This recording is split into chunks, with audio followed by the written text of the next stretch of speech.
Welcome to Antique Sprinklers. Today I'm a little hesitant to make this video. For whatever reason, the longer form spray head videos don't do quite as well as the videos featuring an impact sprinkler or a cam drive. But you know what? I'm going to suspend disbelief and hope that if we do an entire family of spray heads at once, maybe that will garner a little more interest than usual. If not, for the two of you who enjoy this video, I really appreciate it. So today we're talking about Rainbird's brass sprays, and you know, today Rainbird's 1800 series plastic pop-up spray head, when it came along, in my opinion, it set the standard for sprays, and I think, you know, that by and large companies have sort of replicated and built off of Rainbird's success with that style that they had there.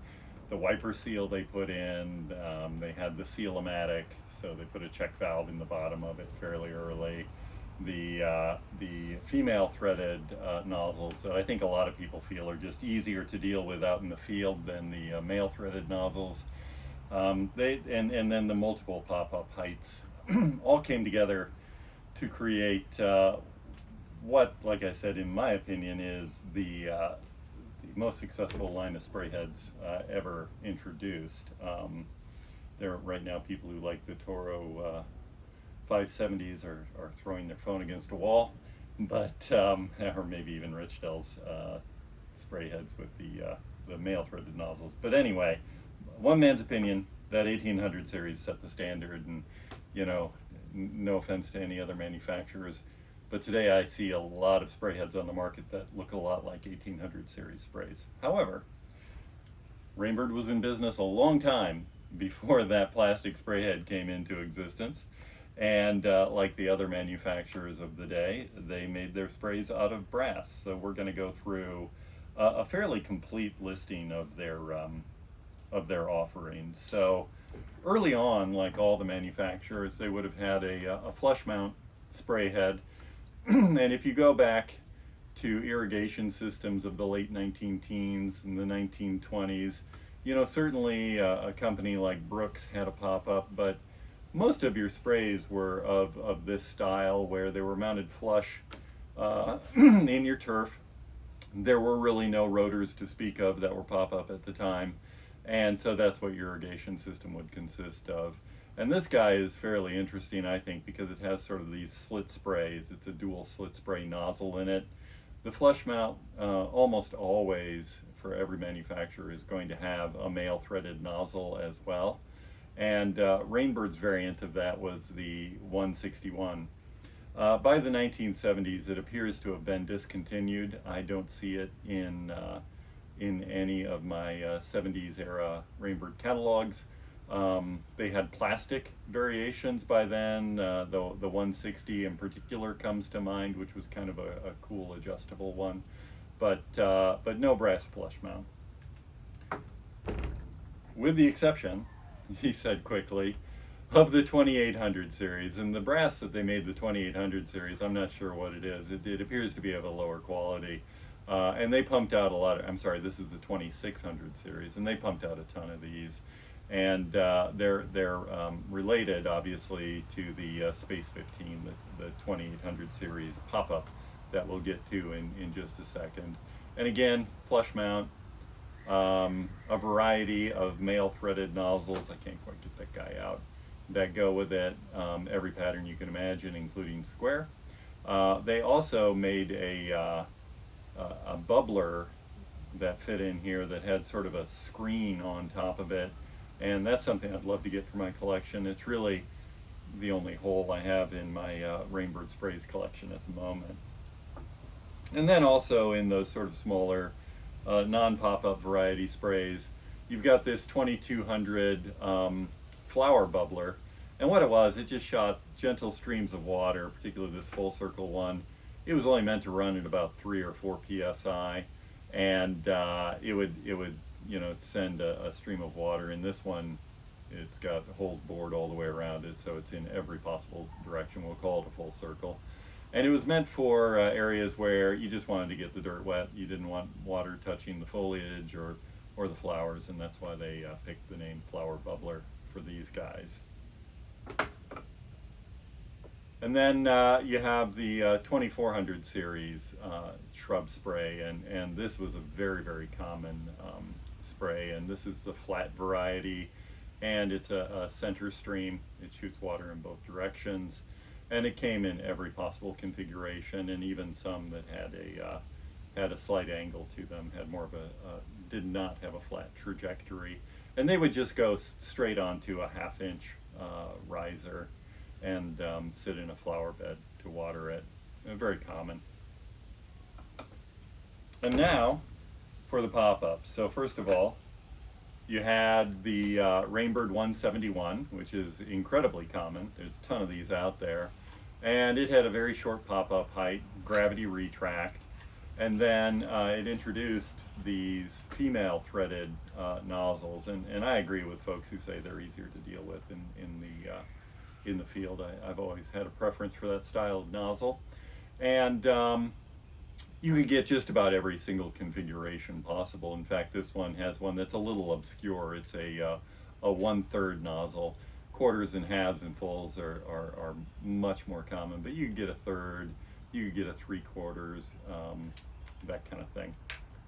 And you know, the challenges of these was a very low pop-up height, and a little bit of debris in these gravity retracts, or if they got whacked by a mower or something, you know, because they were sticking up, and they did not operate well.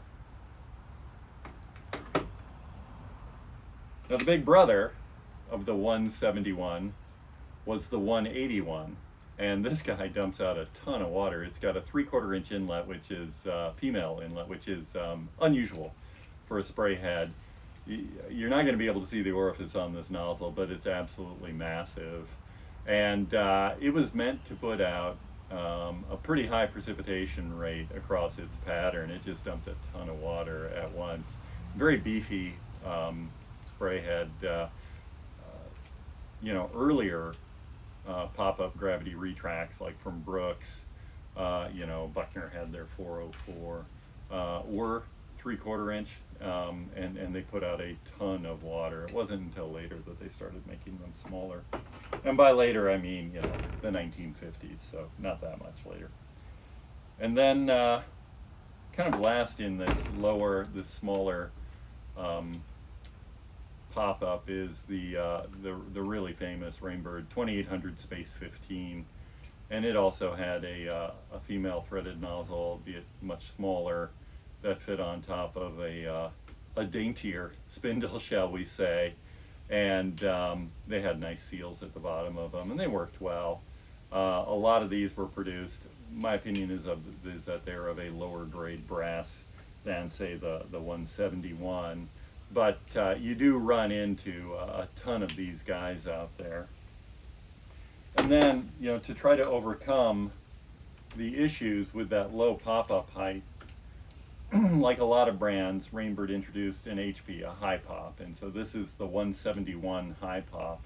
And I'm kind of killing, you know, 3 birds with 1 stone using this specific sprinkler, because it shows really neatly that this guy would come from the factory both 3/4 inch male threaded and 1/2 inch female threaded, and then also had a stream spray variant in the nozzles. And if you see the little notches in the nozzles, that was a vandal resistance sort of approach. There was a special wrench that would fit inside those if you wanted to change the nozzle out, and they just shot water in a stream.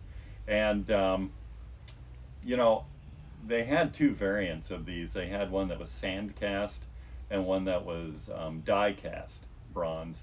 And honestly, I don't know the difference. I could look it up online, but then I would have to not be lazy, and that is against my nature. So I think this is a sand cast variant, because the die cast would put a D after the 171 HP. And so this was successful, but still, even with the nice higher pop clearing more grass, you know, for some of these flush mounts, you had to have a lawn like a putting green for them, you know, not to be knocking over grass in a circle around them, and then you also had to raise them periodically because they would settle, and so these were better for that because they would clear some of the grass, and this guy has a real tall trajectory, so it would even, you know, most of the spray would clear it and wouldn't knock your grass down around it. But it still had the problem of if it got a little bit of grit or something down in there, it would stick up, and then it was lawnmower bait, and that's not good for anybody. So to combat that, but still maintain their brass sprays, in the 1970s, they introduced a spring-loaded 2800. And so this plastic piece here has a spring in it that follows the spindle in there. And so when the water is turned off, it pops down positively.